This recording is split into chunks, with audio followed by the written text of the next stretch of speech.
Agus, seorang penjaga kamar jenazah yang telah bekerja selama bertahun-tahun lamanya, telah memiliki berbagai pengalaman sebagai penjaga kamar jenazah.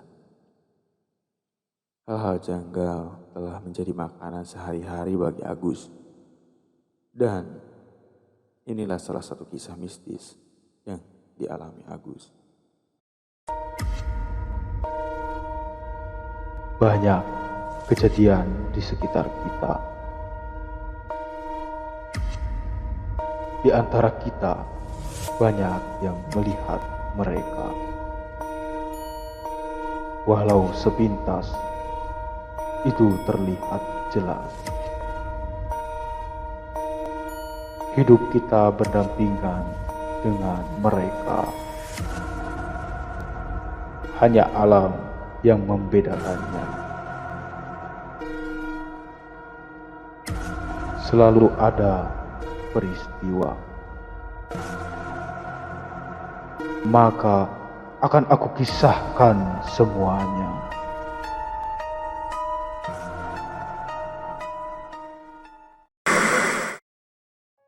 Hujan deras menjadi teman bagi Agus yang harus berjaga malam hari itu. Hawa dingin dan suara jangkrik pun memecah keheningan malam. Saat itu, Agus berjaga bersama Aldo rekan kerjanya. Memang saat itu ia hanya berdua saat berjaga di depan kamar jenazah. Secangkir kopi menjadi penghangat bagi Agus di malam itu. Seperti biasanya, dia selalu berbincang dengan Aldo agar malam tak terasa sunyi.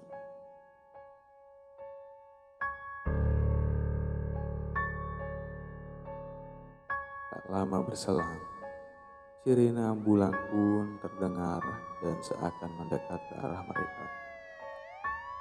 Agus langsung bangkit dari tempat duduknya karena ia tahu akan datang jenazah yang diantarkan. Benar saja mobil ambulan itu berhenti dan sang sopir menghampiri Agus untuk menyerahkan satu jenazah korban kecelakaan yang baru saja terjadi tak jauh dari rumah sakit itu. Agus dan Aldo pun langsung membantu sang sopir untuk menurunkan jenazah dari ambulan untuk dimasukkan ke dalam kamar jenazah sembari menunggu keluarga korban yang akan menjemputnya. Setelah semuanya selesai, ia kembali berbincang dengan Aldo di depan ruangan itu. Hawa pun sedikit berbeda setelah jenazah itu datang. Agus pun berbincang kembali agar suasana tak begitu tegang. Beberapa waktu kemudian, Ucup menghampiri mereka. Ucup adalah seorang pemandi jenazah yang akan memandikan jenazah yang baru datang itu dengan dua orang yang akan menemaninya. Lantas, Ucup dan dua orang temannya masuk dan mulai memandikan jenazah itu. Agus pun hanya menunggu di luar dan tak ikut masuk ke dalam dan meneruskan perbincangannya dengan Aldo. Waktu menunjukkan pukul 1 malam, tepat setelah 1 jam Ucup masuk dan akhirnya mereka telah selesai memandikan jenazah itu dan pamit untuk kembali ke tempat jaga mereka. Agus pun kembali berdua dengan Aldo. Saat itu, kopi yang menjadi teman mereka telah habis dan Agus pun berkata pada Aldo bahwa ia akan mengambil kembali secangkir kopi panas. Aldo pun diminta Agus untuk menunggu di depan kamar jenazah itu sendirian. Dan Aldo meminta agar Agus tak terlalu lama meninggalkannya. Agus pun segera pergi dan mengambil kopi yang baru. Di perjalanan, setelah Agus mengambil secangkir kopi panas, ia berjumpa dengan Hari, seorang petugas keamanan yang sedang berkeliling untuk memastikan bahwa semuanya aman di salah satu lorong.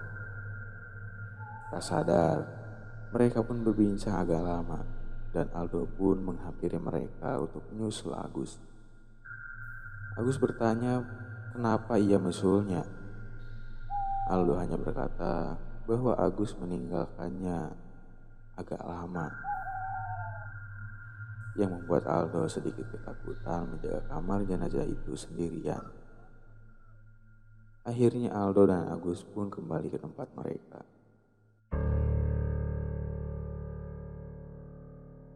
Dari jauh, kamar jenazah itu sudah terlihat. Agus dan Aldo melihat seorang yang berdiri di depan kamar itu sambil mengintip ke dalam kamar itu. Merasa heran, Agus dan Aldo pun segera mempercepat langkah mereka. Aldo pun memanggil orang itu dan segera orang itu masuk ke dalam kamar jenazah dengan langkah yang sepertinya sedikit terburu-buru. Agus dan Aldo pun langsung curiga dan segera berlari mengejar orang itu. Setelah berada di depan kamar itu, Agus langsung membuka pintu dan masuk ke dalam bersama Aldo. Namun, tak ada seorang pun yang mereka temui. Hanya ada jenazah yang tadi setelah berada di depan kamar itu, Agus langsung membuka pintu dan masuk ke dalam bersama Aldo. Namun tak ada seorang pun yang mereka temui. Hanya ada satu jenazah saja yang mereka dapati. Agus dan Aldo pun tak langsung merasa lega karena tidak ada orang di sana. Mereka pun langsung melakukan penyisiran ke setiap sudut ruangan karena mereka khawatir orang yang mereka lihat mempunyai niat jahat dan masih berada di dalam kamar jenazah itu. Namun setelah beberapa lama mereka menyisir ke setiap sudut ruangan, bahkan mengecek ke atas plafon ruangan itu, tak ditemukan orang lain di sana. Akhirnya Aldo dan Agus pun keluar dari kamar jenazah itu dan mengunci kamar jenazah itu dari luar. Lantas Agus dan Aldo pun kembali berbincang di depan ruangan itu. Waktu menunjukkan pukul 2 malam. Saat itu gerimis masih mengguyur daerah itu dan hawa dingin semakin terasa. Di tengah keheningan malam, Agus mendengar suara rintikan air dari tempat memandikan jenazah di dalam kamar mayat itu. Agus mengira suara itu berasal dari keran yang bocor karena suaranya tidak terlalu besar. Dan Aldo juga menyadari, namun selang beberapa waktu suara rintikan itu semakin kencang. Dan yang membuat Agus heran, suara air itu menyerupai suara air yang digunakan saat memandikan jenazah.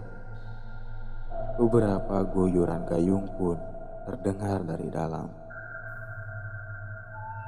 Dan suara meja yang diseret juga jelas terdengar oleh mereka. Tak hanya itu, ada juga suara benturan benda. Suaranya persis seperti ada orang yang sedang memandikan jenazah. Sama seperti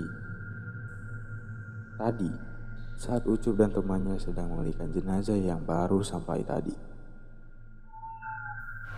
Saat mereka sedang mengamati suara itu, malah terdengar suara orang yang sedang bercakap dari dalam. Percakapan orang di dalam tak terlalu terdengar jelas karena terhalang oleh suara air yang deras. Merasa janggal, akhirnya Agus ditemani oleh Aldo bergegas untuk mengecek apa yang sebenarnya terjadi di dalam. Dengan langkah yang gemetar, akhirnya mereka membuka kembali pintu itu dan masuk ke dalam. Terlihat 3 bayangan orang dari balik kain yang menutup tempat memandikan jenazah sedang melakukan sesuatu. Sebelum mendekati, mereka sedikit berpikir dan menerka siapa mereka itu. Padahal tadi Agus dan Aldo tak menemukan seseorang pun di dalam kecuali jenazah tadi. Dan pintu pun sudah Agus kunci. Agus pun menanyakan siapa mereka dengan suara sedikit keras. Nampaknya teriakan Agus tak membuat orang-orang di balik kain itu bergeming. Suara guyuran air dan percakapan orang-orang itu masih terdengar jelas. Akhirnya Agus melangkah mendekati bayangan orang-orang itu. Kain yang menutupi dibuka oleh Agus. Agus dan Aldo terkejut karena orang-orang tadi seketika menghilang. Namun barang-barang di tempat itu berserakan. Agus dan Aldo pun segera melihat ke arah jenazah yang masih diam pada tempatnya. Merasa janggal, akhirnya mereka kembali keluar dan kembali berjaga di depan sambil mengamati keadaan sekitar dengan lebih waspada.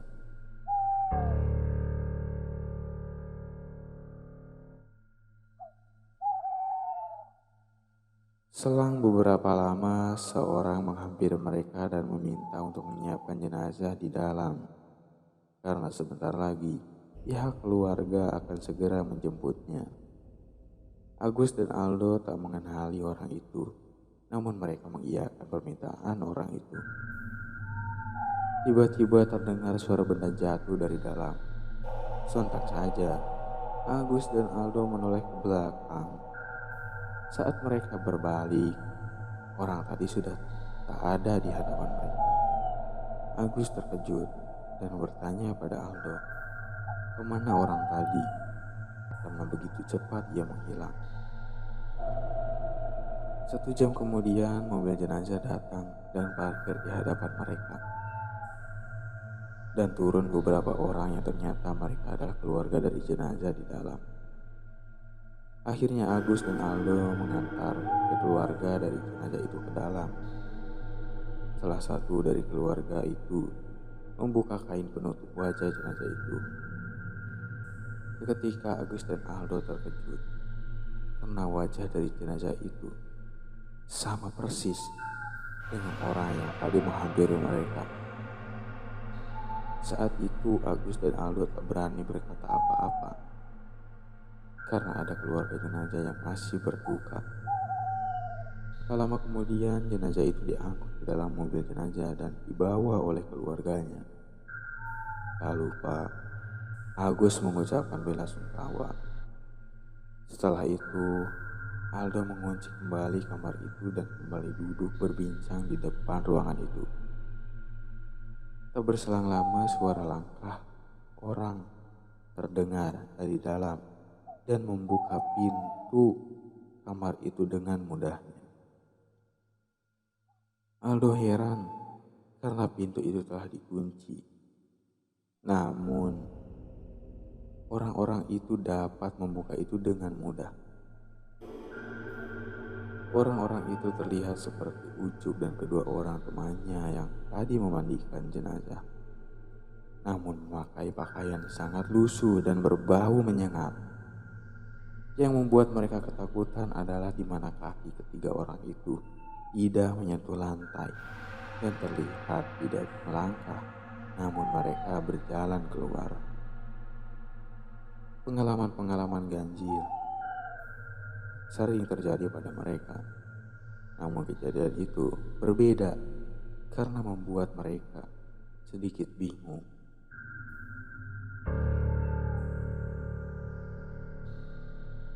Itulah kisah dari Agus. Terus dukung channel ini agar kisah-kisah mistis dapat selalu tersaji untuk Anda.